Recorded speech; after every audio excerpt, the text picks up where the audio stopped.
Hi, my name is Brianna Taricone, and this is my final submission for the ISSA Strength and Conditioning certification. Um, I am a powerlifter, so today for this workout, I'm going to be taking you through a squat workout during a strength phase of my powerlifting programming. Um, so yeah, where I live, gyms aren't open, so I'm lucky enough to have the equipment to do my training at home. But I don't have access to as many machines or cardio machines as I would like to. So before my workout, normally what I would do is some steady state cardio for 5 to 10 minutes, either walking on the treadmill or just doing some light bike to warm up before. But I can't really do that. So I will take you into the workout with a little warm-up that I do inside my house. This is just some foam rolling, and yeah, so I'm excited to share my workout with you and enjoy. Okay, so I start off my workout with a warm-up. So as I mentioned earlier, I don't have any cardio machines, so I foam rolled inside my house where it was warm. So I start by foam rolling my quads. So I go about 10 rolls per body part.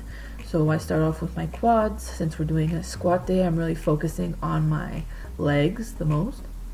So I start with my quads, then I try to target my IT bands.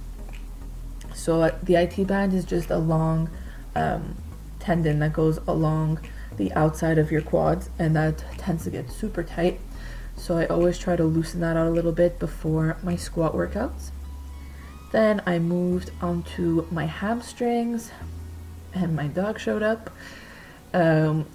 So I hit my hamstrings again, about 8 to 10 rolls per body part. This is really just to loosen up since I don't have any cardio machines. It's really just get my muscles kind of prepared for the squats that I'm going to be doing. Now I hit my calves a little bit, just roll them out slightly, and then I move on to my other IT band. So I'm going to hit my other IT band. I'm really trying to put the most pressure on the areas that I feel are tightest. And I hold it there for a little bit if I feel like there's some kind of like a little knot or anything like that. So I roll that out. Then I move on to my back. So when you're squatting, you're obviously not just using your legs. There's a lot of back and upper body movement as well. So I really like to hit my upper back since I squat low bar. Even when you're squatting high bar, you really have to tighten your upper back, but so I like to loosen that out before I start, and obviously I hit my lower back a bit as well, just to get any tightness out before I start my squat session. And then I do just a little roll on my glutes. So I lean over to the side to really get the outer glute, because that is what I feel is the tightest, especially for when I'm squatting and benching. I'm really contracting my glutes a lot. You use it a lot to generate the most power, so I like to roll them out on the outsides a little bit, do a little hamstring stretch, and then I head outside to my garage for my squat workout. So I start with some leg swings. I just do a little bit of body weight movement. So I'm making sure that I'm really using my hip and glutes to swing my leg. I'm not just mindlessly swinging. So I do about 10 swings per leg. And then I move on to some external and internal hip rotations. So again, really using my outer glute to bring my leg my leg out and externally rotating, and really using my inner thighs and hips to bring my leg back in. So kind of activating those muscles, since I don't have elastic bands to use to warm up like I normally would like to. So again, 10 circles per hip.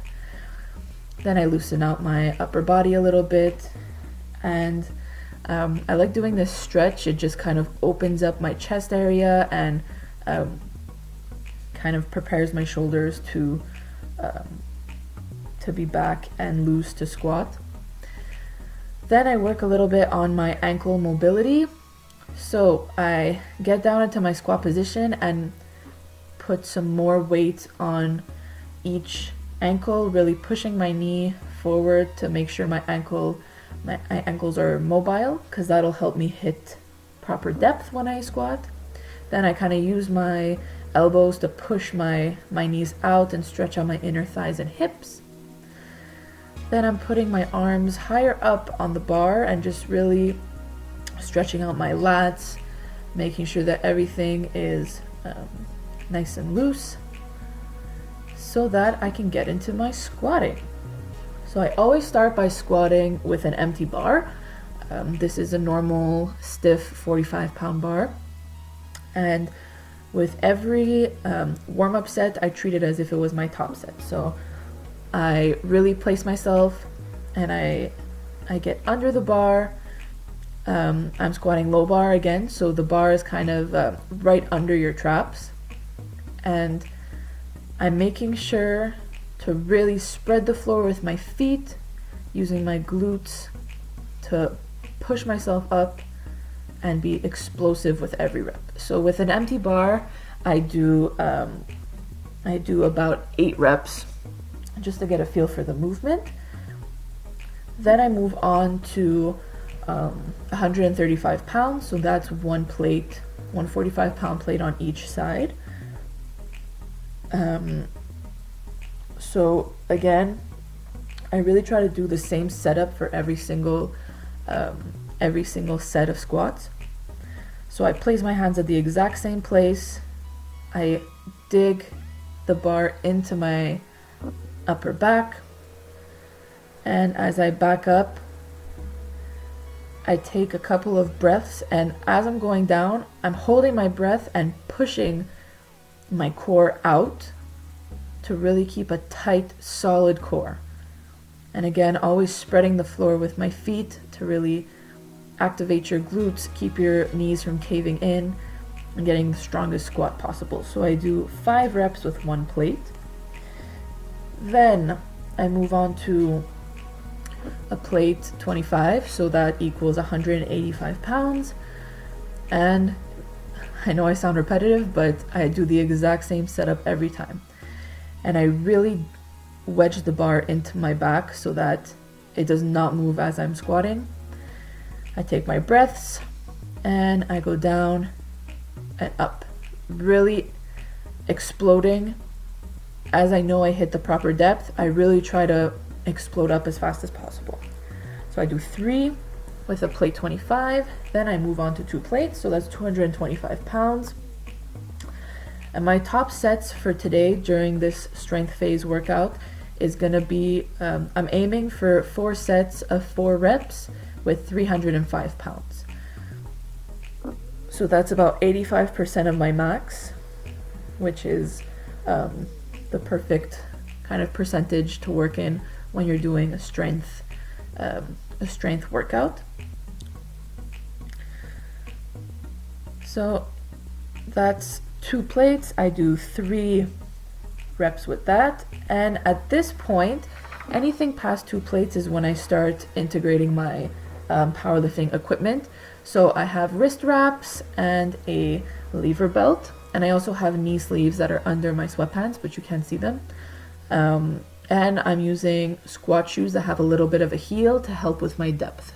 So this equipment is definitely not necessary for anybody who just wants to train strength for fun or for any other sport, but for powerlifting, you're allowed to use this equipment in competition. So I like to train how I'm going to compete. So I use the equipment to get used to it and to help get as strong as possible. So anything after 2 plates is when I start integrating my equipment so that I can get used to how it feels, and I can loosen or tighten anything if I need to really be ready for my top set. So right now I move the weight up to 245 pounds, so that's 2 plates and 10 on each side. And I'm gonna go for 3 reps at this weight. So again, placing my hands at the exact same spot. I usually take a breath, tighten my upper body, get under, wedge the bar into my back at the exact same place every time. Take my steps to get under the bar, dig my feet into the ground, really tighten my lower body, upper body, everything. Take my steps back, dig my feet into the floor, take my breaths, pushing into the belt. So the belt really helps to have kind of like a tactile cue to push your core into. So I push my core into the belt, get low, and really push off the ground, spreading the ground to get back up. Now I move up to 275 pounds. These are still my warm-up sets, but I am getting closer to my the weight that I would like to do my working sets for. So I tend to decrease the reps as I get higher. So now with 275 pounds, I will only be doing 2 reps. So I make sure to take my breaths, get down and push back up. It's really important to explode as you feel you hit the bright depth. Next, I move on to 295 pounds. And again, since I'm going to be doing, I'm aiming for 4 reps and my top set, I still try to do a couple of reps with the weights right before my top sets, just to get used to doing several reps with a higher weight. So I get myself placed and I bounce up. Everything is tight and you bounce up. It's really important to stay tight throughout the entire movement and to not let go of your breath or to leave anything loose. You really want to stay as tight as possible. So now this is my first set with 305 pounds. So again, exact same setup every single time I squat. It becomes second nature after you do it often enough.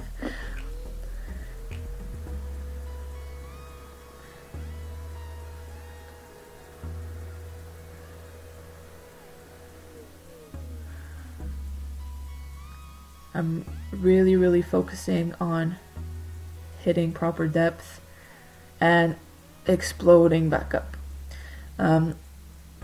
In the gym that I have in my garage, I don't have any safety bars, so that's why I have a spotter that's near me just in case anything happens. I've already done this weight before for several reps, but you never know, anything can happen, so better safe than sorry. Always have somebody near you, or if you have safeties at your gym, use those as much as possible.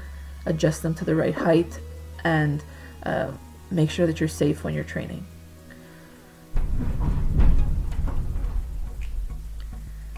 So now this is my second set. The weight is pretty heavy, so it's a little bit hard once it gets to the 3rd and 4th rep, but my form is still good, so I consider that a win. Now this is my 3rd set, and going for 3 sets of 4 at 305 pounds was a PR for me, so a personal record. So if I got this, I was pretty happy. So again, really digging into the floor, looking ahead of me and up. Notice how my neck is in line with my whole back and everything is very tight and never really loosens up. A lot of people either tend to look down when they squat or they look really high, and it puts a lot of strain on your neck.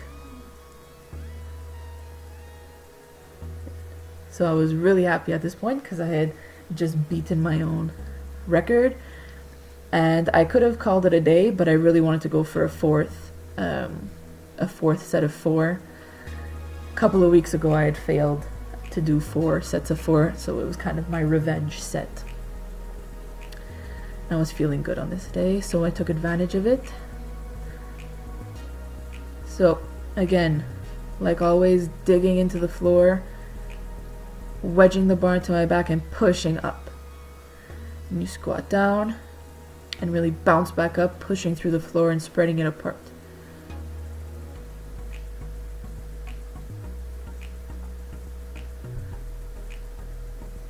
These last 2 reps weren't the best form-wise, but they weren't terrible either, so I accept. And now I finished off the workout with 3 or 4 sets of 8 on each leg of Bulgarian split squats. So you have your back leg up on a bench and you're really pushing up through your heel that's on the floor to use that glute to lift yourself up. I'm holding a 30-pound dumbbell, I think, in each in my hand. The setup can be a little bit awkward sometimes, but yeah. So you get down and really use your heel to push off the ground. You don't use your back leg at all. You're really using your front leg to activate that glute and get up. So I did 3 to 4 sets of 8 with this exercise, and then I moved on to stiff leg deadlifts, holding dumbbells. I'm holding 40 pounds in each hand, and I like to raise my toes for this so that I really target my hamstrings more. And it's really, really important to hinge at the hip and not to just bend over, because then you won't target your hamstrings and glutes as much. And it's also really important to keep a super tight back. Your upper back and shoulders are back, and your whole back and neck are straight. Your core is tight. You go down, you come back up. So I did 4 sets of 10 of those, and that's it. So that concludes my workout for my final submission for my ISSA Strength and Conditioning certification. I hope you enjoyed, and I'll see you soon. Bye.